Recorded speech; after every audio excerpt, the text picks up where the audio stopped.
ike wekpọla ya naba n'ụlọ ekwuregwu akara aka ụba bụ n'ike wee nụbazie Adaugo ifugo ka ụwa si adị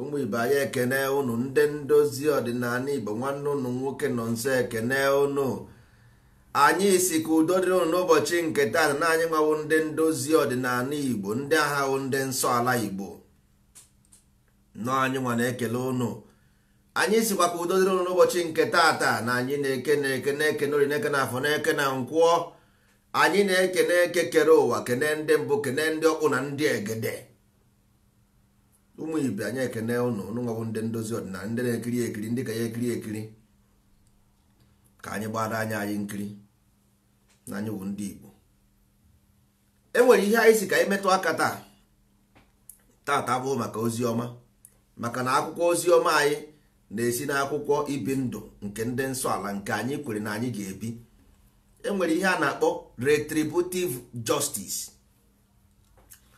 Retributive justice bụ na enwe ihe ọjọọ e mere ndị Igbo na-aga ọfọ maka ndị Igbo na-eji ọjị were aga ọjị mgbe ahụ ndị Igbo na-ejide ọjị n'aka ihe a na-eme wụ retributive justice because an eye for an eye.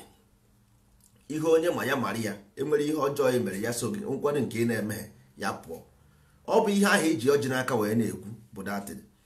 So ndị niile mejọrọ ana Igbo n'ụzọ dị iche iche the only way ị ga-esi wee recover kwa datin bụ nsọ ala anụ anyị na-eme ịghọtago because nke nwe ịbụrụ onye nsọ ala na ahụ ihe ọ na-egosi bụ na ọwụ retributive justice na onye na-enwe ihe ọ bụ enwe ihe ọ na-akwafu nke nwa na onwe ikwere na nsọ ala ikwerego na nna gị aha ndị agha na si na because nwanne nna gị agaghị arụsịa skyscraper na macha mma ị ga were unu tee ya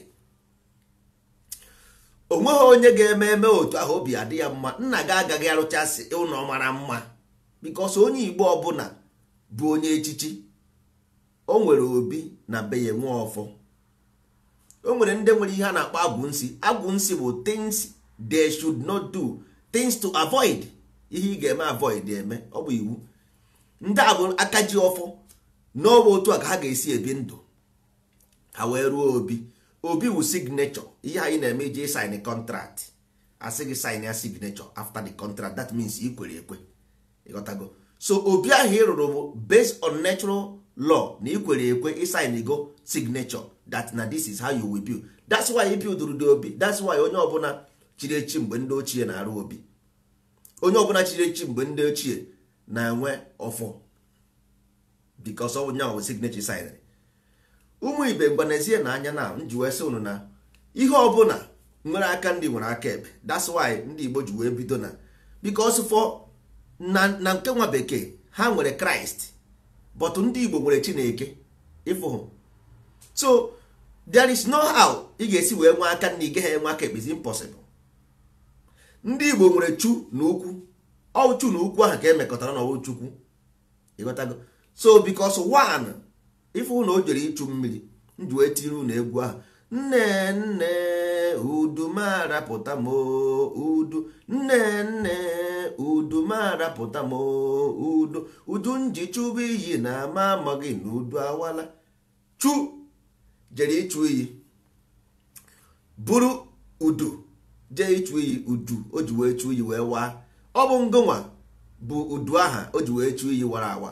You are the udu wara awa ya. That's why ji wee fụ ndị nwaanyị ịfụ na nwaanyị bụ udu aha, udu aha akụwa.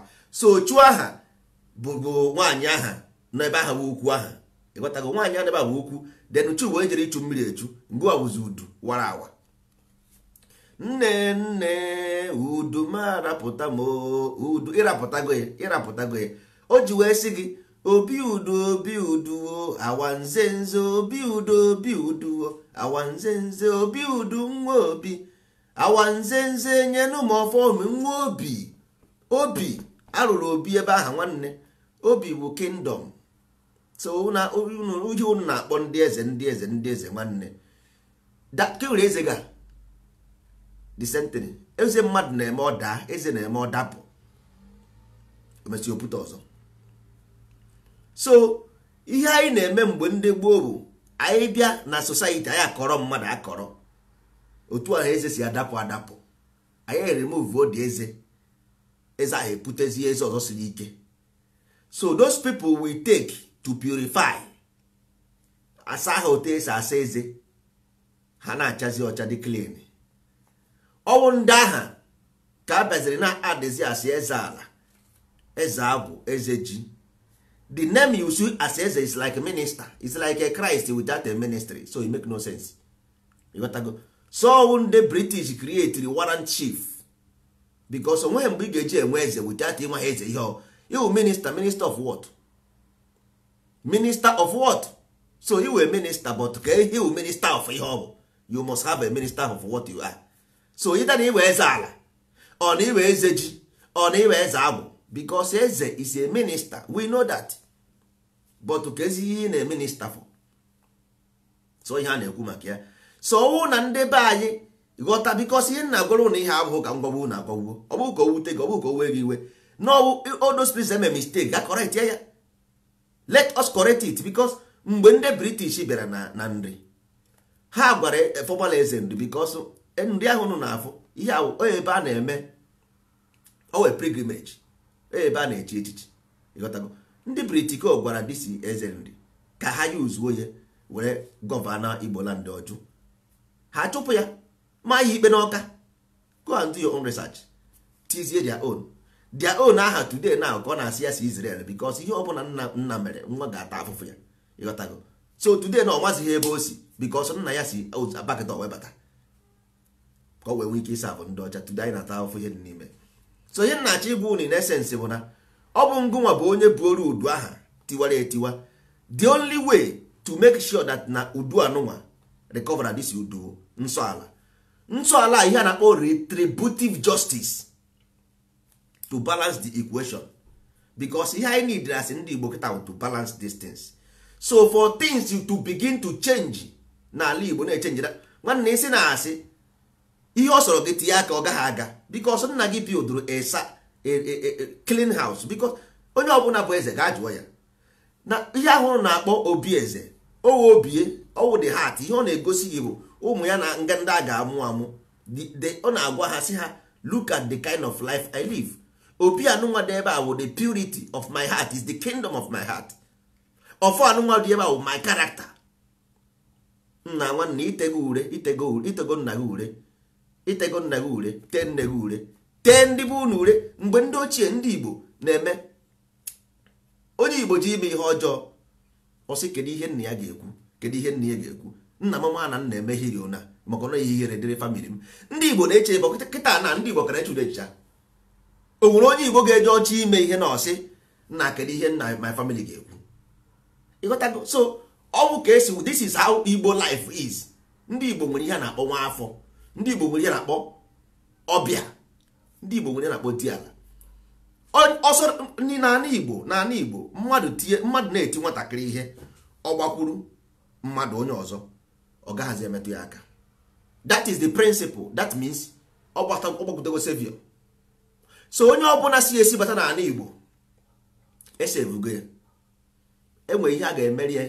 Ọwụ na etinye na data obodo, ọ gacha the process at the end of the day, ọwụ na ọ master the land, eme ihe a na-akpọ diala.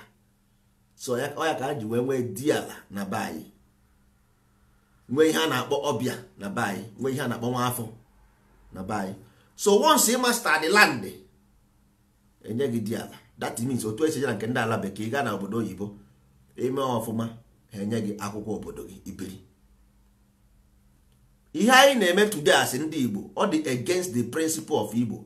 Igbo bụ onye ịbịa, anyị nwere principle ịbịa n'obodo anyị bụrụ onye ọbịa, ịgasịa process of diala nwanne, anyị enye gị citizenship banye ịba gị afa, anyị enye gị Emeka maọbụ Okonkwo maọbụ Okeke maọbụ Okafọ, ịbụrụ onye nke anyị. But today now, this is diala of a thing ka these people na-asịzi na ọwụ ihe a jụrụ ajụ, amaghị m ihe a na-akọ. Si a ga-achụpụ, a ga-agbagharago ha njọ ha na agbagharago ha na ndị ahụ na akansụl godati. Aghọtaghị m ihe ndị a na-akọ. D is master. Once you master something is D. di is something that once itiri di ala di afọ di nke a di ochi because he master that thing. Onye na-ete mmanya master ite mmanya owelu di ochi. So if you have a character that abide by Igbo society, then we give you that identity. Di allow half a mad. Di allow some kind of or something to master something. You gotta go. If you master the land, if you master that even if you master Ogu like a chemist, or you master Ogu like a chemist, and you get diala. So all once you master the character of life, the physical body, then we give you these things. So when you hear basara diala na ihe ajuru aju ma ọ bụ ihe aju haju. No. Then nwa afọ bụ onye nne na nna ya bụ onye Igbo. Then ọ bụrụ nwa afọ nna nwa afọ ka eje. Ịghọtago?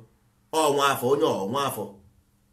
Ọbịa normally anyị nwere this principle of life that na ị na-agbagodo ọsọ gbanata na ala Igbo, you are saved. This is the principle we keep. Nna nna anyị kwụbara aka ya ọtọ. Ụmụnne ọwụ na ime ha otu a, if you don't do these things, because the blood running on your father's system is the blood running on your system. Neka gwa gị something. I start ya moto ọ na-agba ọsọ. Do you know that no engine moto ahụ dị on mere o ji agba? Any day you offer, anytime he offer the key of that car, nwanne the moto ahụ anaghị agazi. Ịgbanyụọ the key of the car, moto ahụ anaghị agazi. Ọ dị gị surprise na nna nna gị rụrụ nka na ụzụ ịrụghị nka na ụzụ. So the motor is off. Ịgbanyụgo the motor, imenyụgo the ọkụ motor, ịgbanyụgo engine motor fiakata. So njin moto anaghị agazi. Nna nwanne ihe ọsọ, that is onweghị nwanne gị onwe ihe na-eme na family na-aga aga. O nwere ka mmadụ one bụ ndị Igbo na can proudly come out and say na ihe ha na-eme na-aga aga na family ha. How many people? Kedu how many Igbo people ga-apụta proudly say na their family is moving well? How many of them?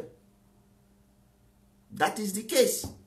So the only way to do this thing is ma megburu na expo. Aga m egburu gị expo. Expo m ga-egburu gị bụ na nsọ ala is the retributive justice. You got to go to balance, because here he destroyed all that thing nwere keep your car moving. All those things you destroy was something that keep the car moving. Kita now ịgbanyụgo the motor. Nke ezi ka ị ga-esi emove zin. Ke moto nke ị ga-eji aga. Ọkwụ nsọ ala ka ị ga-eji wee retribute all those things. Then obidozie balance bazie, even emepezie ya own book. Ọwụ nsọ ala ga-emepezi your own book. Then nke nwa na onwe gị mbọ ị ga-agbara nna nna gị ahụ imejọrọ bụ to begin to convert soul for them. Because ndị niile ahụ itichara n'ụlọ ụka, ma ndị itichara ebe a na-arụ agwụ, ma ndị itichara ebe a na-eme ihe a niile, all those soul, ọwụ na itufuru soul mmadụ ise, you must recover soul mmadụ ise. Ọwụ na itufuru soul mmadụ 20, you must recover soul mmadụ 20. Because ihe onye ma ga-ama ya. Ihe onye enwe ihe o bu enweghị nwere ike kwafu n'ụwa. Onye ọbụla chọrọ ịma ya ga-aga jụọ ese.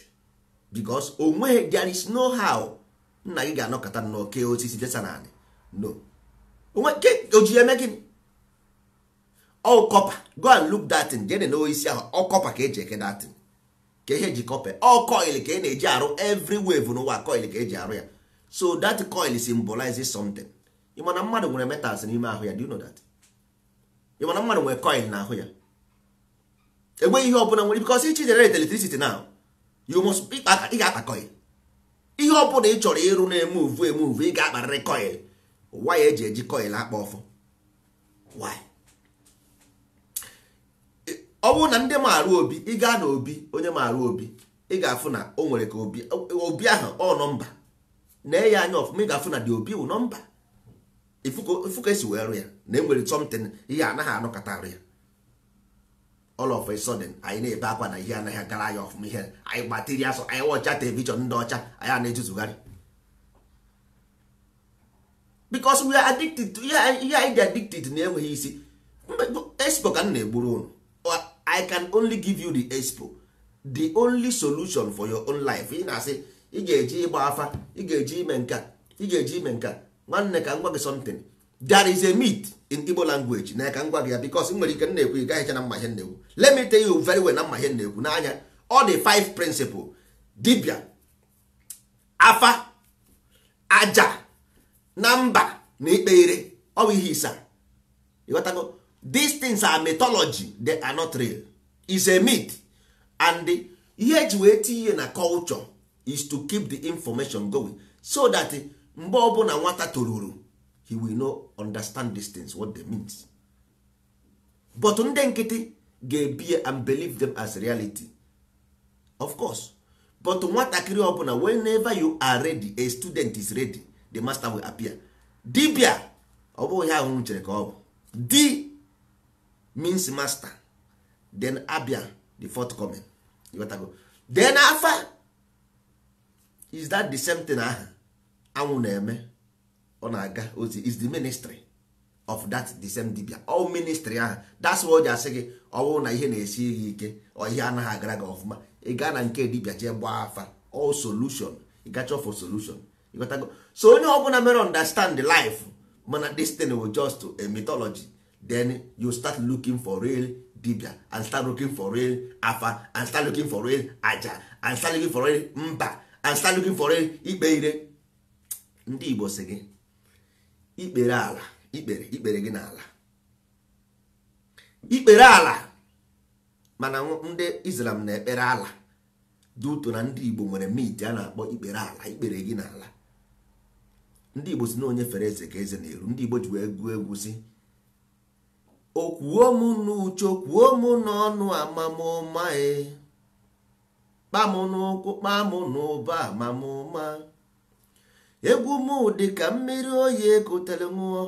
Ọ kụsịrị egwu a si na enwere ihe mere nwa efi ji eru na taan wee ṅụba nne ya ara. Nwa efi na-ebu ikpere na-abụ n'ala. Ọkwụnụma nwa efi na-ebu ikpere na-abụ n'ala were aṅụ nne ya ara. Kedu ndị ọzọ kwuru ụdị okwu ahụ? Just gwa m a people on this earth si na nwa efi, why nwa efi ji eru ala were aṅụ nne ya ara. Ọnya ọ ji sị gị ikpere ala, ikpere gị n'ala, all to be loyal to the law of this earth. I know n'ime the loyal to the law. Nna nwanne ọwụ na efi runata anyị ọṅụọ nwa ya ara. If you are loyal to this thing, nwanne, you will be in control of that thing. Ị dịghị loyal. How can you have Jesus Christ without having opposite? Who is Satan? Ịma ha na Jesus and Satan were the same thing. Don't you know that? Nna gị isi gị Chineke, one is chi, one is eke. Eke na-eno, okwe nwere eke na-eno, eke na-eno ihe. Ọ na-eno ya eno. So one na-create, one na-bind. One create, one bind, chi and eke. But ha gwara gị about Jesus Christ, ha gwaziri gị about Satan. Ha gwaziri gị about Jew, ha gwaziri gị about ugwu. Yes, because they tell you about God, they never tell you about the devil. So ị kwesịrị ịma na ngị nwa na onwe gị, being a human being, you stand these two opposite. Ha sị na nna nna anyị ha ndị primitive. They are primitive. Enweghị ha bi n'ime ọhịa na-akọtu ọkwa ihe ha kwuru. That's why they said ha sị na nna nna anyị ha mere nke a mee nke ọzọ mee nke ọzọ kọsị ya tu niile ha kọrọ. But till today nobody can surpass them. Kedu onye Igbo nwere ike onwe na onye Igbo rụrụ nka na ụzụ? Ya gwa m. Enwere onye Igbo na-arụ nka na ụzụ mere discover nka ngaji, even ngaji anyị ji eri nri. Kedu gwa m one single thing our own generation discover? Achọrọ m ịma one ofu, achọrọ m ịma one single. Nna nna anyị ha gwuru gold gwoda. How many companies ndị nwere ego, ndị Igbo nwere ego n'ala Igbo ka nkụ? Enwere nke nwere company na mine, any mining company. Enwere nke nwere mining company. Mana ndị nna nna anyị ha na-adọbụrụ na akpụbụrụ ụzọ anyị na-akpụ today. They are the people. Ofe anyị na-eri, ofe niile anyị na-eri. How many of Igbo people ma the symbolism of ofe? O ji wee wuru vegetable ka eji esi ofe. How many ndị dịkịta this generation mana vegetable ahụ eji esi ofe na enwere reason why eji use vegetable and kpọọ ya ofe. Why? How many of us ma ihe mere eji ji ochie were asụ nri ji? How many of us ma ihe bụ ikwe na aka ọnụ? How many of us ma ihe bụ ogele? How many of us ma ihe bụ ịgba? How many of us ma ihe bụ ịchaka? How many of us ma ihe bụ ekwe? All these things were invented by those people ị na-asị na ha bụ winchi ma ọ bụ ihe amamihe a na-akpọ ha this thing. You got that? So ụmụ ibe, the solution to this thing bụ nsọ ala. Enweghị uru ọ bara na mụnwa na onwe agaghị afọ ọsọ gị. I cannot force you for anything. You got that? So only thing na-agwa gị bụ asị m die dimkpa ozi eji emi asị m bute ya ebute ntị mba ọ karịrị m. You got that? So all this nsọ ala will bring ihe a na-akpọ retributive justice. Ị na-eme ya everyday, ị na-eji ọjị n'aka. Ị ma ha ihe ọjị ihe na-agwa gị about this retributive justice wa ọjị ahụ eji n'aka. Ọ ihe ọjị ahụ pụtara. Go and do your own research. Ọwụ na dị satisfy na ihe a na-ekwu ebe a. Gaa just jee were aka gị nyochaa. Nsọ ala bụ ihe mere ala Igbo ji wee maa mma. Nsọ ala bụ ihe mere Igbo ji wee maa mma dị n'udo. Onye ọbụla ebie, nna nna anyị ha bigidere ka nka, nna nna anyị ha na-aka nka ahụ maka nsọ ala. Nsọ ala wee concept is an ideology on its own inside that Igbo cosmology, inside that Igbo heritage. Nsọ ala dị ebe ahụ. Ọwụ ka esi eme omume ibi ndụ, ibie ya ebie otu esi ebi ọkwụrụ. But mba, anyị agaghị eme ya. Ọwụ na because most of us, 90% of our people, ha etinyeghị aka n'ihe na-adịghịzi mma. So ma okwe hụrụ ụka, the problem bụ na ndị be anyị na-eteki ụka literally. Ha na-eteki literally. Why? Because ha ịpụta n'ụlọ Sunday ije ụka fee Jizọs, fee Chineke, fee Chukwu. That is life end. Nwanne, sometimes ị na-achọ ka ime ihe ọma but you end up doing ihe ọjọọ because of lack of information. Do you know that?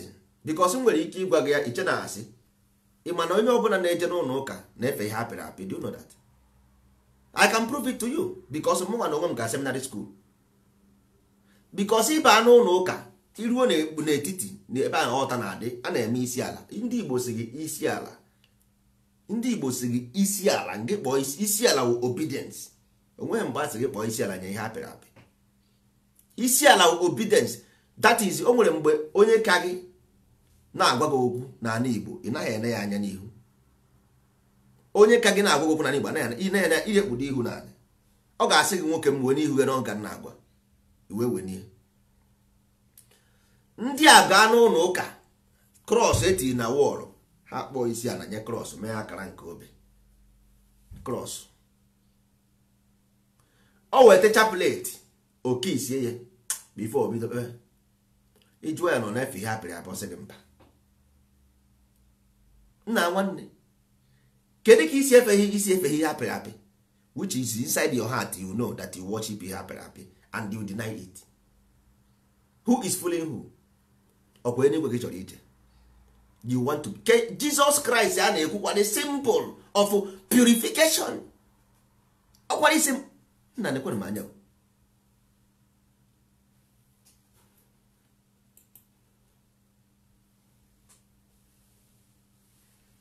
Mgbe Jizọs sịrị Nicodemus, ọkwa ihe a na-ekwu maka ya bụ dịsa echichi ya na-echi, nekwa ya will end up that place again. Echichi ya na-echi eze anụnwa mgbe eze dapụrụ adapụ. Mgbe Nicodemus jụrụ Jizọs, how can man be born again? Ka ihe Jizọs gwara ya, all these things wụkwa ilu ka a na-atụ. Ọ sị ya na man can only be born again through Holy Spirit and water. Ndị Igbo na-eme ihe na-akpọ ibu mmiri, ibu asọ mmiri, because ihe eji akpọ ya ibu mmiri ahụ bụ na ịkpụcha ụtara na tinye n'ọnụ gị, wite ata asọ mmiri, ụtara ha agaghị agafe. So ụtara anụnwa representere gị nwa, asọ mmiri ahụ represent the Holy Spirit. So for you to succeed, you will be mummified. Ị ga-eme udu onwe gị, ị ga-akpọ onwe gị akpọ. All that thing ka ha jeje kpụọ bụ desa na ya adịsị ochi ha. asị gị kpuo onwe gị nge kpuo onwe gị nge kpuo chi gị o buru datin kpuo desi na ya dị ọma ha na chi ya na-ekwu bụ to make sure that na anything evil because this your body is so. Ndị Igbo sị gị aka ekpe gị bụ your past ọ ya ga-ajọji gị. Ndị Igbo kpere aka ekpe aka ikpe, aka nri gị bụ your future. So ọwụ na this one adịghị judge nke enweghị ebe ọ na-eje. If this one is not clean, nke anụnwa enweghị ebe ọ na-eje because the motto strength and power. Look at the aka ekpe gị wụ strength gị, aka nri gị wụ power. So ọwụ na enweghị strength nwanne ị gaghị enwe power. Onye enweghị strength enweghị power.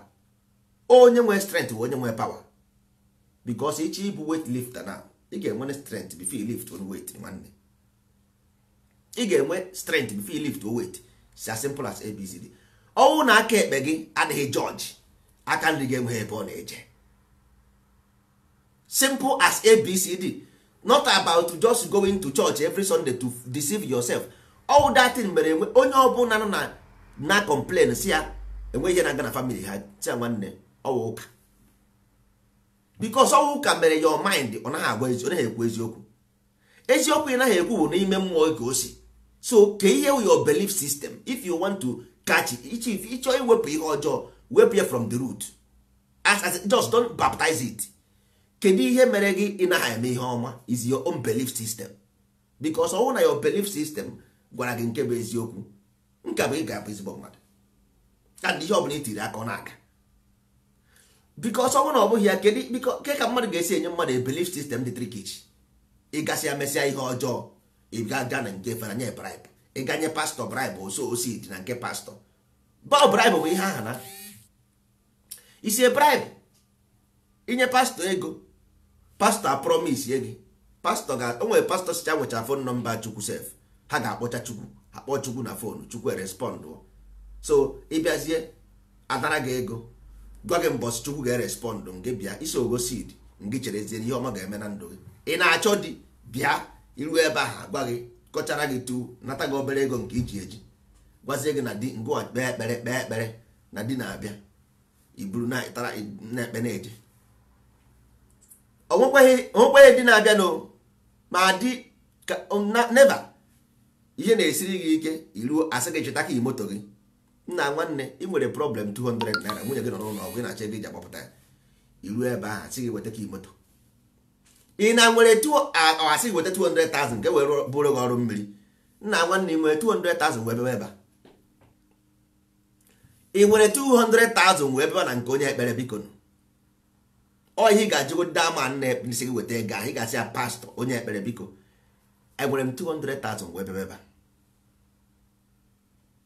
So ụmụ ibe anyị chọrọ ịpụ ndụ nwanne gara ịgha anyị n'ime ọhịa ghara ịgha anyị n'ime ọhịa ama na ọ dịghị izi because ụjọ na-eso ya abịa ha ji ụjọ jide ndị mmadụ n'ọrụ.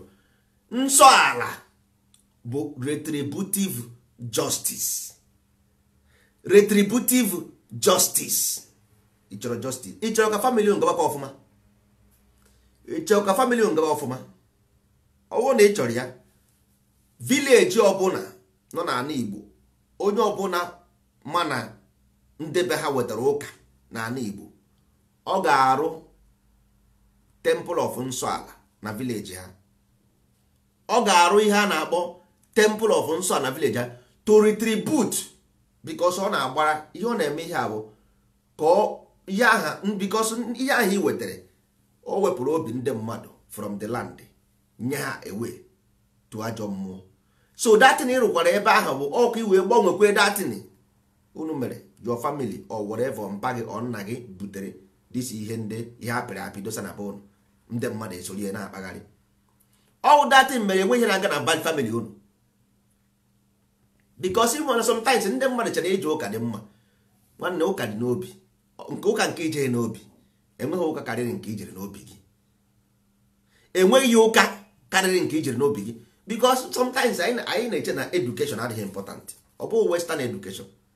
Onwe the western education will shit. Education will educate a child how this proper life work. You got to go. Oh, na any child, every child mara these things. ọ ga-adịrị onye ọbụla izi n'ụwa.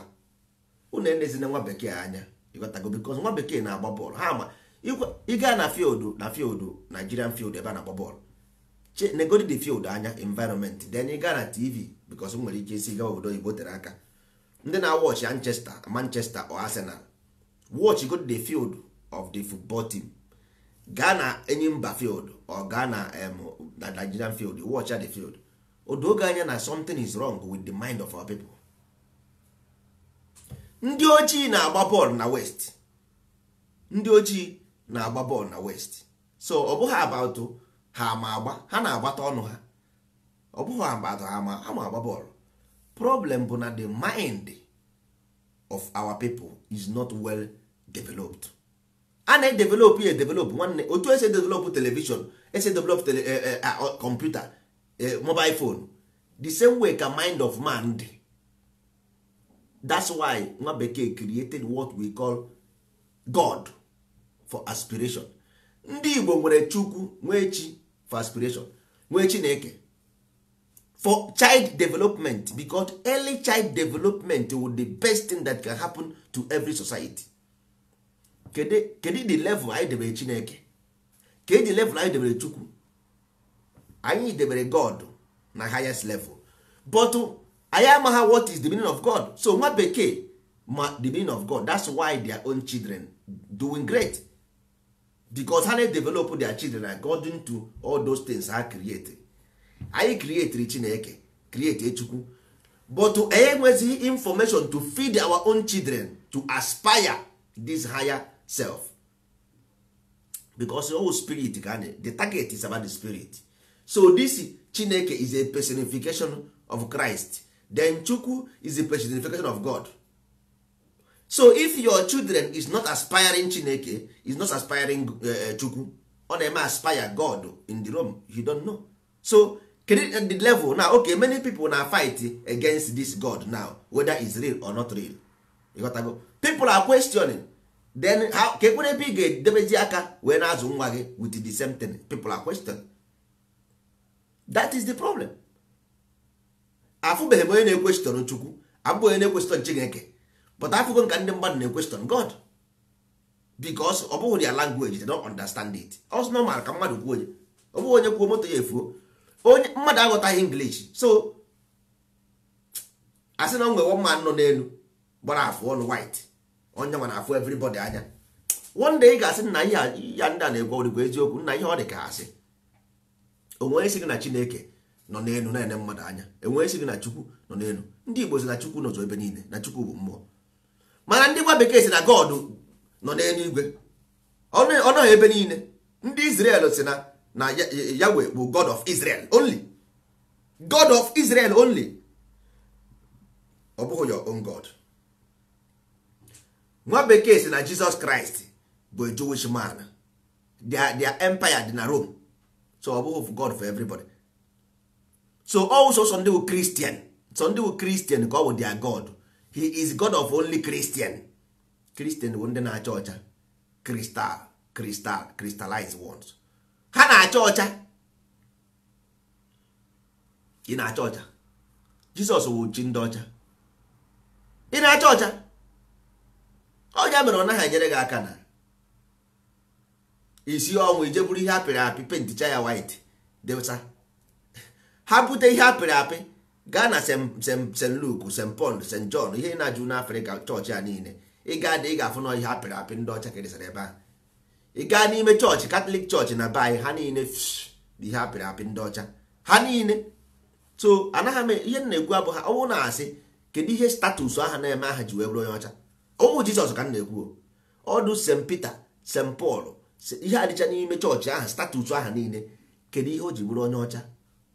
Now anyị anaghị emezi maka Jesus argument. The argument apụgo from Jesus. Kedu ihe all those status ji bụrụ kwuo ma onye ọcha? Why? Ọ bụ Jesus. Ọ bụ kedu ihe mmeri na-eme n'Afrịka? Ọ mmeri ka anyị na-eso ka Jesus? Onye ka anyị na-eke nke anyị na-eso eso? Ọ Jesus ka ọ bụ mmeri ka anyị na-eso? Who are we following? Kedu ihe mmeri standịrị na that movement? Asị Jesus bụ Nwachukwu. Okay. mmeri kwen mmeri wụ nne. So kedizi nke anyị ọwụ mmeri ka anyị na worship ka Jizọs? Who are we worshiping? Nna aghọta m ka ọwụ nna ya bụ Joseph ka ọwụ mpa mmiri chukwu ya? Kedu nke anyị na-eso eso? Nna confusion juru anyị isi. Anyị dị confused as a people. We are confused. We are honoring Mary. We are honoring Mary, never worshiping. People say worship not at all. Everybody join the chorus. Honor Mary. We are honoring Mary. We are honoring. But every day bụ ekene Maria Jupiter na Gracia. Usebu jọbara ya ahịhịọ, Maria dị asọ, jọbara ya ahịhịọ, nne nke Chukwu dị asọ. Kedu ihe honoring na this thing? Gent, listen to yourself. Ekene Maria Jupiter na Gracia. Olsebru wa nọnyere gị. Ịdị ngozi n'etiti ikporo niile. Ọ dị azị ngozi nwa afọ gị bụ Jesu. Maria dị asọ, nne nke Chukwu yọbara anya ahịhịọ. So onye ị na-asị ka ọ yọbara gị ahịhịọ, isi na ha efe ya na ị na-honor ya honor. You are honoring Mary, but you are asking Mary to ask for forgiveness for n'ebe nwa ya nọ. Ị na-ayọ ka ọ yọchitere gị ahịhịọ. Ịrụsị ya na pụti ezi enu, ịkpọ Mary nye bribe because nọ ya mụrụ Jizọs, enyezi ya bribe ka ọ yọtara gị ahịhịọ. Ụta ka esi eme ya ụmụ ibe. Ọ bụghị ụta. Mary bụ solar litany. Ọ ya bụ the moon crescent. Jah gave birth to Christ. Inside your mind, if you purify, because this Mary means Mary, which is the watery body. If you purify your body, the body will give birth to thought, which is the purified thought, which is immaculate conception. Your body is in Mary. Then if your body become holy, this body will give birth to holy thought, which is the Christ Jesus. Now go to Maria dị asọ, nne nke Chukwu jọbara anya ahịhịọ. Nsọ ala Igbo ịchọrọ isikwe na asị ka anyị jeje kpọọ resọt, anyị jeme sensus n'ala Igbo. Mmadụ one bụ ndị Igbo si na famili ha na-aga ọfụma. Achọrọ m ka anyị jeme sensus because mụnwa na-agwa gị, I will give you instances. Nna nwanne ka anyị jeme sensus n'ala Igbo. How many families ị nwere ike ịba today? Ma ha mụ the whole family na-eje ụka complete. They are Christians. Why are you complaining so much being a Christian? I want to know. Kedu ihe wu this complain na-enwe ihe a na-eme na-aga aga nwanne? Because why? The motor engine is off. The engine motor dey off. And they nwere solution. Solution abụghị na ị ga-eje na nke one place ọ nara gị ego gbuoro gị ọkụ gburu gị ewu. No. The solution would retributive justice. Ọwụ na ịma ha ihe wụ retributive, jee were dictionary gị oyibo, were dictionary gị detuo ya, jee check ihe wụ retributive justice. Onye ka ndị Igbo na-asị ịga ọjị. Onye bụ ịga ọjị because ọjị wụ oji. Onye bụ the forces, infinite force, na-enweghị njedebe, na-enweghị mbido, bụrụkwazi onye okike. Osebụrụ nke ife niile. Oya ka eji wee sị gị na ịnatago oriri, ịnatago oriri, that you have accepted to be ascend. Oriri bụ oriri, that is ịbụrụgo one with the universe. That is ịta achịcha, ị ga-abụ ofu. You become one like Christ. Ịghọtago? That is irigo. You become universe because darkness, universe is darkness. Oji ịta dị ọjị, that is ịtago the area, then you become like him. So ọwụ na Igbo ka ị ga-aghọta the real meaning of life, not to that place. Ị na-anụ Latin. Ana m anụ Latin. I hear Latin. Nkụwa na onwe gị na ha anụ Latin. Kedu ihe ma ndị a na-akọ? Gịnị wụ Christos? Ama m ihe wụ Christos. Mara ihe wụ Christ in English. Mara ihe wụ Dios. Mara ihe wụ Messiah. I know what they means. Ọ bụghị ihe ahụ i chere na ha mi. Ọ bụghị that thing you think, because unu anyị pụtara ụwa ahụ, ụwa asị, ụwa mpụ, ụwa ntụ, ụwa aghụghọ, biri n'ime aghụghọ, rụọ manshọn n'ime aghụghọ, biri na-eme mpụ, na-eme arụ dị iche iche. Ọ ya mere anyị amaghị eziokwu. Nna gị adịghị otu ahụ. Nna gị bụ onye nsọ ala, onye dị asọ. Ihe ọma na-adị mma. Ala Igbo ga-adịkwa mma ọzọ, ịghọtago. Ọ dịghịkwa difficult. Ọkwa only one generation. Give us your children. Support ihe anyị na-eme. Give us your children. Just ikpere gị n'ala, mee ka otu a nwee ihu si ehunata anyị aṅụ nne ya ara. Be loyal to the laws of nature. You don't know it, but ndozi ọdịnala bịara here to tell you the laws so that you can respect these laws. Ka ọ bara gị nwa uru, bara ezinụlọ gị, baa ndị ka ya amụ amụ. Ọ bụghị anyị ma, for your own good. These laws ga-abara gị nwa uru, bara ụmụ gị, bara ezinụlọ gị. Ọ sị gị isi ala. Ndị Igbo anaghị agwa okenye. Ndị Igbo si mgburu nkata n'ihu gwa ya okwu. Ị na nnukwu Igbo. That means ihe ome Igbo na Igbo anaghị ene okenye anya n'ihu. O mekarịa mkpụrụ nkata n'ihu, that means ihe ọ na-agwa gị bụ na he will be forced to speak to okenye. Because ị na-agwa ọsị gị isi ala. All that thing bụ ihe ndị Islam na-eme mbọsị Friday. Isi ala. Ọ dị na Igbo doctrine. Isi ala bụ a doctrine of number 6. A na-eri ji. Ji ahụ a na-eri ọnwụ ife ji ọkụ. Ọ ya bụ isi ala because all isi is mental everything. Ọ ya nwe isi ala. Mental bụ isi ala. In principle, ndị Igbo na-akpọ ya ife ji ọkụ. Mana ọ sị ga-akpọ na isi ala nye ihe apịrị apị. Mana ndị be anyị na-akpọ isi ala nye ihe apịrị apị. Agaghị m efe chi ndị ahụ ejiri aka mee, chi ndị ahụ ejiri aka mee. Never worship man-made God. Ọ na-ekwu ya, o burukwa cross ya n'aka o. Man-made God, man-made God, man-made God. Never worship man-made God. O bugwe mkpọrọ n'aka, o bugwe Jizọs n'aka ebe ahụ. Man-made God, o bugwe mmeri, na-ekwe statue mmeri n'ihu ya.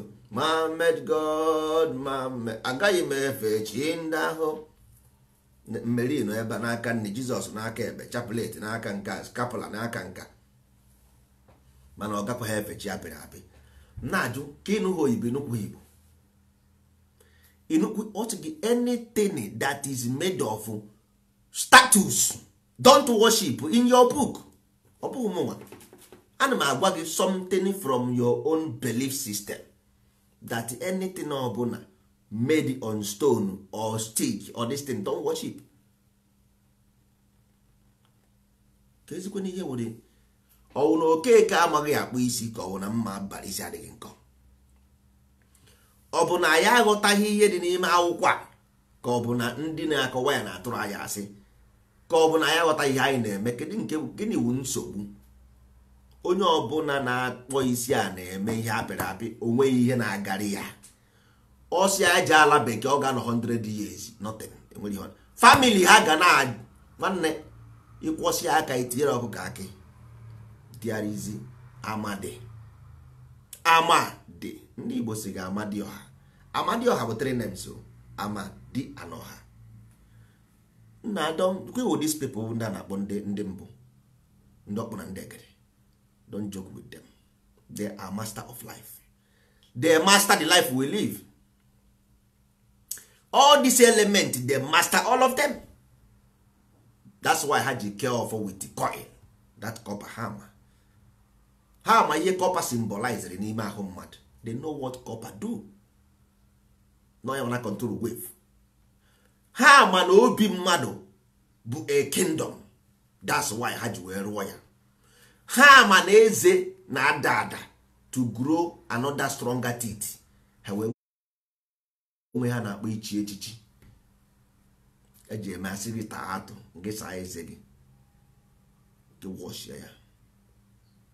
Ị ga-eji atụ, gwa ya ndị Igbo ji eji atụ asa eze, ọ bụghị nke brọch ya.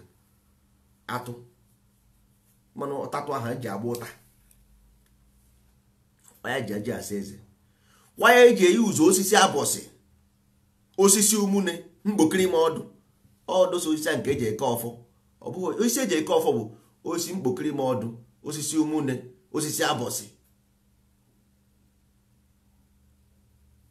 Ọ bụ isi a ka na-eji eke ọfọ, ọ bụghị osisi ọbụla. So ọ bụrụ na ya aghọtaghị this principle of nsọ na arụ mmadụ bụ ihe dị asọ, nwanne arụ gị dị asọ, ị kwesịrị idebe ya nsọ. Echiche ọjọọ ọ sị gị cheta ya, yes, but jee n'ahịa jee ree ya, go and sell it, throw it away, use way to change, because o nwere ndị need ya, give it away, were nke bara uru. Ihe ọjọọ bịagoro gị n'isi, si ajebere onwe ya, enweghị ihe jikọrọ gị na ya. Ọ ga-abịa, but ị ga-emeri ya. Ndị Igbo si ọnwụnwa bịa ọ dị ka ụwa gasịa, ọnwụnwa bịa ọ dị ka ụwa gasịa. Ọkwụrụ ma ihe a na-akpọ ọnwụnwa ọ bịa ọ dị ka ụwa gasịa, because ụwa gasịa bụ ọnwụnwa. Okere ihe ọnwụ na-eme n'ime ọnwa. Gịnị ka ọnwụ na-eme n'ime ọnwa? Gịnị ka ụwa gasịa? Because ụwa gasịa ọ dị ka ụwa agwụgo, ọ dị ka the end of it. Mana ebili mmiri ịtụba atụsịa ezuru ike, all these things Igbo language tapụta ya na those people who hang on people's emotion na use here when advantage of ordinary people na agasa ha isi. Ihe a bụ Igbo ka asụrụ. Ọ Igbo. Life is turbulent. Without moving fan, there will be no breeze. All fan na-move when they generate that air. So something will, because without this your body is not moving. Enweghị ka your body will not work. Ọ gaghị arụ ọrụ. So in every aspect, everything nwere ka o si arụ ọrụ. In this aspect of life based on justice or balance. Life based on justice or balance. So that's why you enye aka ekpe na aka nri, aka ikpe na aka nri. Once a judge gị, you ascend. Nwanne a judge agị bad. Ọkwa ya bụ ihe unu na-afụtụdo akwa unu na-ebetuge. Ọkwa nyanwa, ọkwa repercussion, ọkwa retributive justice. Ọkara ọkwa anyị mma oge ka dị. Ugbu a bụ oge echi dị anya. Ugbu a bụ oge ya na-anara mmadụ nke ọma. Ugbu a bụ oge echi dị anya. Ugbu a bụ oge eji anara mmadụ nke ọma. Nwanne, ugbu a bụ oge. Ekwe na anya o. Mana ọkwanụ onye fụrụ mmadụ n'anya na-agba ya eziokwu. Okwunuma. Onye fụrụ mmadụ n'anya na-agba ya eziokwu. Oyim agwago m gị na oyim aka m ịgwa gị. Enwere ihe dị iche n'ime. Oyim agwago m gị na oyim aka m ịgwa gị. Enwere ihe dị iche. Tata bụ gboo, nsọ ala Igbo. Ọwụ na anyị chọrọ ka Igbo dị mma. Is an ideology.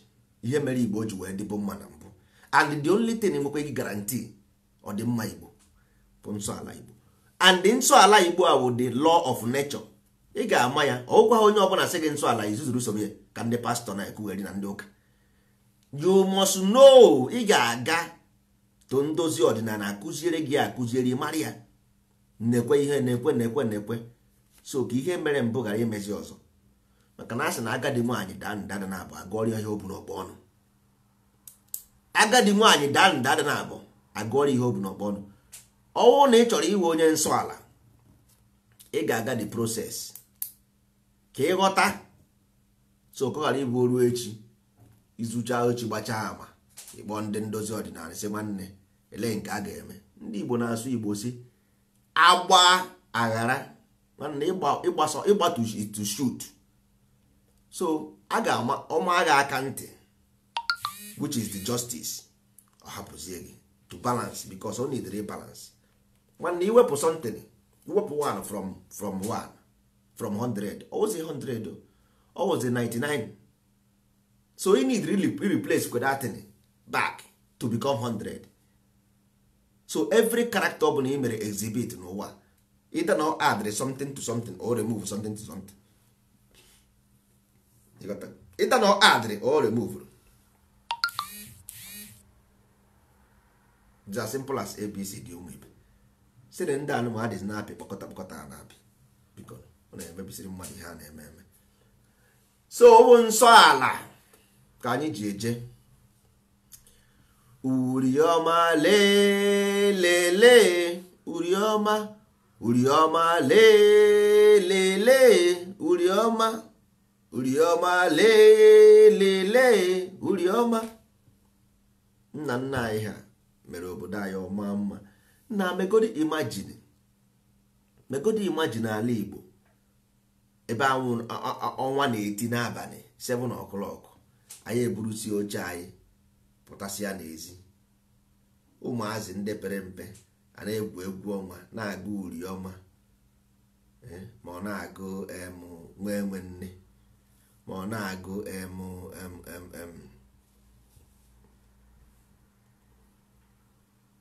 o nwanne nchemakara gị niile, o nwanne m nchemakara gị niile, nwunye dị m dị njọ niile, ngwere kuru mmiri m ga-enye nwa niile, ọsị m kwụọ ya ụgwọ mmiri nwa niile, ọsị m echu iyi, ọsị m echula iyi niile, eje m echu ọba, ọsị m echula ọba niile, isiri gịnị niile, eze ọba niile, mmiri bụrụ amụma koro n'eluigwe.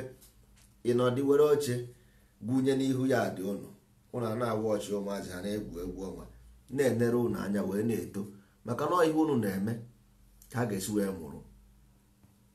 Ụnụ nwere ike ịnọrọ otu a na-azụ nchọ, ụnụ na-azụ nchọrọkọtọ, ha na-egwu egwu ọnwa ebe enu. Ndị papa a na-azụ draft somewhere there. O nwezi ihe onye jiri mgbe ahụ je nụta onye Amerịka, ụnụ achị ya nwanne ebe kisi gbata. Ọwụ nke a half of ndị Igbo na Amerịka, half of ndị Igbo na Australia, half of ndị Igbo na Spain, half of ndị Igbo na France, half of ndị Igbo na Germany. Na nwanne, how can you do that? It's not possible. So mgbe if you do a society where people are happily living happily, nna anyị mana ndị Igbo onwezighị ndị na-eri nnibe nwanne ha. Unu amana the hatred adịgo so much that na even ịgwa mmụọ na ị na-abata ọsị ga-abatakwana. Do you know that? Ị mana ịgwa mmụọ na ị na-achọ ịbata ọsị gị na-abịa eme gịnị? Ọ na-achị gị ị na-abịa ime gịnị? Nọdụ ebe ahụ na ahụ udorie na ị nọ ebe ahụ, nọdụ na Australia ebe ahụ. Stay there, don't come. Ị gwara mmụọ na ị chọrọ ịbịa na be nne na nna gị, ọsị gị nọdụ ebe ahụ. All the society I have today, all we have for today. So only thing a guarantee of a society of Igbo, ebe akpọrọ Igbo, ebe anyị ga-anọ na-egwu egwu ọnwa, na-agụ uri, na-abụ abụ, bụ na ebe a na-eme nsọ ala. Without nsọ ala, nwanne, there is nothing like Igbo again. Without nsọ ala enweghịzi ihe dịka Igbo ụmụnne, enweghịzi. Onye sị na asị ya tinye ego ya. Because every nation must have a child developing program. They must have aspiration. Can you hear your aspiration? What did you aspire? Creative mind with God, according to the West. You got a creative mind with God, according to the West. Good is God, according to the West. So our own children, kedu ihe a na-eme aspire? Achọ n'ive ụwa n'ike nwanne m, chekwube na Chukwu, ichekwube na Chukwu, ịma na ọ ga-adịrị gị mma. Gachụ n'ife ụwa n'ike nwanne m, chekwube na Chukwu. Nna nwanne m, chekwube. Kedu ihe chee na-eme na kwube? Okwu ịtọ ka ihe a okwu ịtọ, che, kwu, ana ibe. chee ikwu na ibe. But ndị mmadụ na-aga far chefuo na ihe a gwara ha bụ something practical. Nwanne ịmụta Igbo ịpụọ ndụ, maka na ihe sistem na-arụ ọrụ n'ime gị bụ Igbo before replace. The problem abụghị na ha replace rie, no, e were 2 program gaa na ime 1 computer ofrozu. 2 programs anaghị arụ na 1 system, iti ha na 2 programs ofrozu. So ha ma mere, because the only way you can take the gold and diamonds and golds and everything in Africa is to froze your mind. Onye maka eji wee say hand over colonialism, hand over 1960, all of a sudden hand is over 1960, all of a sudden in Africa in 1960 1959 ka hand everybody over. Now nwanne ị ga-ati make the analysis that thing. How come oge eji wee bụrụ the same time ka hand over everywhere? Na ihe why odia is it possible? I got hand over just the same time, hand over na Ghana, hand over na Nigeria, hand over na Senegal, hand over na Sudan the same time. O nwere ka elegi aha ka anyị na-ekwu maka today ụmụ ibe. So na anyị nwa bụ ndị ndozi ọdịnala Igbo, na Igbo heritage bụ our own inheritance. Na anyị nwere Igbo ka esi ebi ndụ, otu ahụ esi ebi ndụ. Ọ bụ ijoin kọtacha ihe a niile together ọ bụrụ Igbo or something, because ị na-asụ Igbo everyday mana anyị need ihe gafa. Mmadụ na-abụ na anụ ọgụ, ọ sịghị gboo dị ọgụ na agbosa ọgụ a na gboo dị ọgụ na separate ye. Ịghọtago? Igbo akamụ ka esi egbo akamụ, ị na-eweta mmiri ọkụ na-etinye na something just to solidify it. Ịghọtago? Ka ị solidify ya ị na-agwụzi datin na-atọ na ifu na akamụ ha dịba tik. Ịghọtago? So Igbo is molding the mind or to save, separate people, separate to save, because ọ bụrụ na separate dị ọgụ, ha nwere ike ịnụ ọgụ ahụ merụ onwe ha ofu onye egbuo ofu onye. Enwe ebe mmiri na-ebu na-aga, ije chọta ihe ka i wee gbochie ebe a mmiri si aga, igbochie ya, gbochie isave one some erosion mmiri ahụ nwere ike ime ọ ihe nwere ike imebi. So anyị nwa with those people preserved, separated. That's why ndị Igbo ji echi echichi. That's why ndị Igbo ji eme ụmụ ihe dị agha ha na-emegasị na festival na feast, simple to show their own offspring ihe ha bụ. But when the students are ready, the master will appear. Onye ọbụla rugoro ogo ya, the information still run into your system. All those virus ha tiri n'ime gị through this ihe na-akpọ ya akpọ ụmụ disi ihe a na-emegasị taa, all those things will flow away by himself. Once when ito now, all those things will go away. Ọ bụrụzie gị past tense, they will become past tense for you. So ihe anyị na-ekwu maka ya bụ ka anyị ghọta na nsọ ala dị mkpa. The only retributive justice bụ nsọ ala Igbo. The only thing nwere ike ime ka ụbịamụ kwụsị na family unu, anya ukwu kwụsị, ekworo kwụsị, ọnwụ ike, ihe isi ike kwụsị na family unu, nsọ ala nke ndozi ọdịnala kwadobere. Maka ọsị na ihe nji ekwu maka ndozi ọdịnala na bụ na ndị Baịbụl, ka m gwerekwa ha maatụ maka ndị Baịbụl na-eje too much. Ọ sị na Nicodemus si Jesus, how can man be born again? Ọ jụrụ ya because o nwere ndị ga-ajụkwasị kedu ka mmadụ ga-esi abụ onye nsọ ala.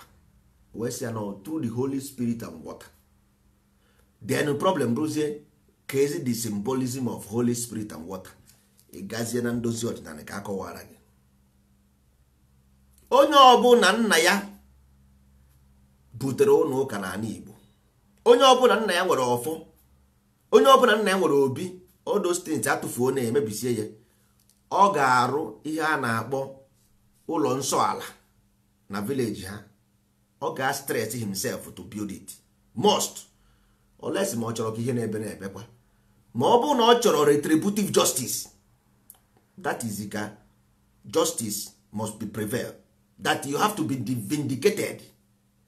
Ị ga-arụ ụlọ nsọ ala na village unu, and you must go and preach about nsọ ala Igbo because ihe nna gị mere. Because ihe mebisie na nwanne ị ga-eje dozikwa ihe mebiri. Asị gị mere m ịnụ ka nsị gị asị gị bịara na village anyị. Asị gị bịa na village anyị mee ya mba. Go to your village, gwa anyị ebe ị ga-arụ dị ụlọ nsọ ala, anyị ga-abịa rụọ ya. I will tell you how the material ihe ọ cost, buy it, we put ụlọ nsọ ala there, then we will tell nna gị nne gị ndị niile ahụ imejọrọ iji ọnụ wee kpọgbuo, iji obi ọjọọ, izuru ochi na ama, imebisiri their life, ndị agha nọ n'ime gị ha bi n'aka ekpe gị mana ịma ha iche na ha bi betere aka. They are there. Anyị ga-talk to them, I talk to them, you go and preach about people, gwa ha na from today iwe onye ọma n'ọwụ nsọ ala ka ị na-eme, everything ọ bụla itiri aka ga-ebido gaba. You have been the only way a ga-esi ajọji gị bụ destin. Ihe ọzọ ị na-eme, ị na-emere onwe gị. Ihe ọ bụ nsọ gị je na nke dibia 1 million, ọ ego gị gara spend money after money, money after money.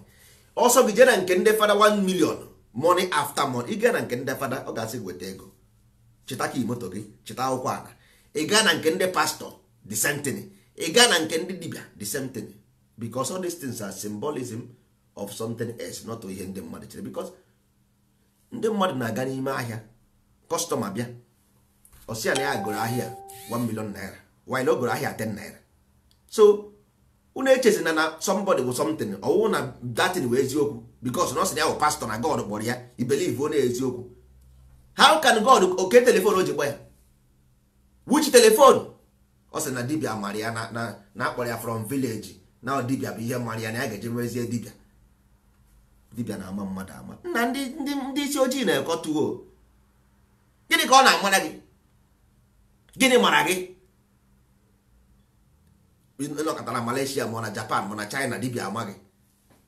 Nwanne akara aka onye dube ya. O nweghị ihe dị sitere mere ime ụdị ịma gị na ịma gị. Ịghọtago? So dibia mara gị abụ ka ije dara ndị mmadụ ego, sabara ha ego. Mebere ha mama ihe na-akpọ ya rụbara ha gburugburu ha ji. Ịma ha ya because all those things na-akpọ dibia all something from father. All from father. Ihe akụziri akụzi nna gị na-eme. O nwere ike nna gị na-eme nke adịghị mma, isoro eme nke adịghị mma. Ọ na-eme nke dị mma, isoro eme nke dị mma. Mana this thing was something ọ nwere ihe na-akpọ culture. All country. You got to go. Oh, that culture a na-ekwu okwu ya cultivate the mind accordingly. So who know dibia, we will cultivate you accordingly so that if you dibia, you man need the cultivator. Ọ mmadụ nọkọta ọsị akpọrọ ya.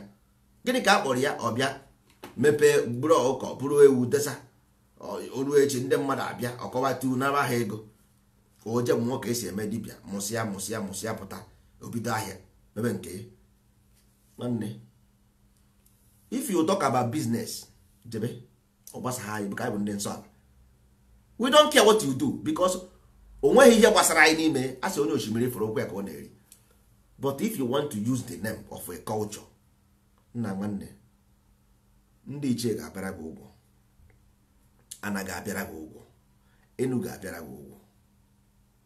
Ọ ka mma na ejighị the name si na ịwụ pastor, kpọọ onwe gị pastor, because pastor enweghị meaning. Don't use the name D Abia because this name is been ritualized. A name to purify people is the same thing with priest, father. So if you use name D Abia, wee na-egwu wayo nwanne, ụmụ gị niile ga-amụ nwe nke ga-abụrụ nna gwe nke bezo, because that name is being coded to use for our offspring. That's why eji wee mee ihe na-esiri gị ike ị gaa na nke dibia oje gbaa afa. These are concept of a culture, of a people, of a generation. It destroy ya kedu ihe ụmụ anyị ga-eji ebi. Ka esi ka anyị ga-esi agwa ụmụ anyị na dibia o priest na ụ na-emebisie na mmadụ n'ụzie dibia gbafuo. Kedu ka ga-esi agwazi ụmụ anyị na ịgba afa solution, to look for solution of your own problem. Mmadụ nọ maka afọ gbapụ ọsọ. Kedu ka anyị ga-esi agwa ụmụazị anyị na ịchụ aja just to sacrifice. You got to go to sacrifice, gbasie mbọ ike, gụọ akwụkwọ, gụsie ya ike, rụsie ọrụ ike. Ụmụazị anyị nwaja ha gbafu. Kedu isi ka anyị ga-esi eme ya ebe ọ bụrụ na ejide n'ihe na gatọsị ya? ndị eze si ebe a inye ha 5,000 ha kpube gị okpu iburu na-akpagharị isi echiene gị echichi iwu chinyere ugo mbara iri ọpụta obie eze omenife omenankọ jide ihe niile na ọkwa the same people na complain ihe na-esiri ihe ike mana ana m agwa gị there is only problem here is this thing. Gafuo ihe a niile bido n'isi hurutara ana ikpere ala isi ala ga-enye gị ihe ọ bụla ị chọrọ. Enweghị ihe ga-akọ gị, o nwere ihe ga-akọ gị, mana ị ga-ebidogodi n'isi saa ahụ sasịa ahụ wuo ahụ dị ka mmadụ anyị ha dị mmadụ na-esi mmụọ. Igbo bụ nze na ọzọ bụ mezaya, ọzọ ndụ, ihe na-azọ ndụ, ọzọ ndụ. Nze bụ crystal moon crescent. Nze bụ moon crescent, that is the birth of Christ. Then ọzọ bụ the Messiah, nze na ọzọ Chineke. So for you to thrive, all through these things ka ga-esi apụ ndụ. Ọwụ na ị chọrọ ịbara onwe gị uru asị onye Igbo, ọwụ nsọ ala bụ the way, the truth and the life. Nwanne nsọ ka ị nụghị oyibo nnukwu Igbo, onwe na-amaghị ewu nsọ, nwaanyị nọ na nsọ, ọ na-egbu ọkụkọ, ọ na-ekilini. Nwaanyị igbu ọkụkọ na-eke because nwaanyị egbu ọkụkọ agaghị amụ nwa.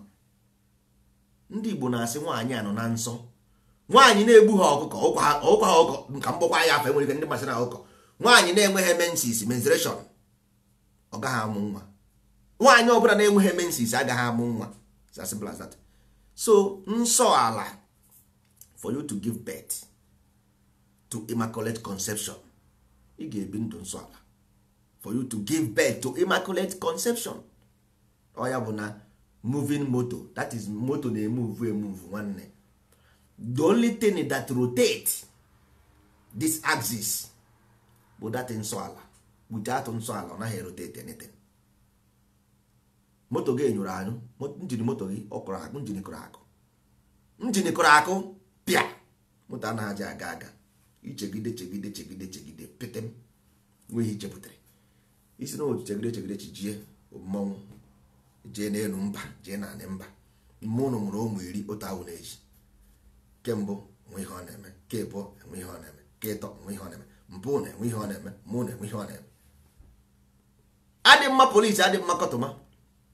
Nwanne ọ bụ Okeke ka a pịara gagasi egwu ọ na-eme agba mbụ ọtụọ n'ogwe, agba abụọ ọtụọ n'ogwe, ọ bụ ogwe ka a pịara atụ.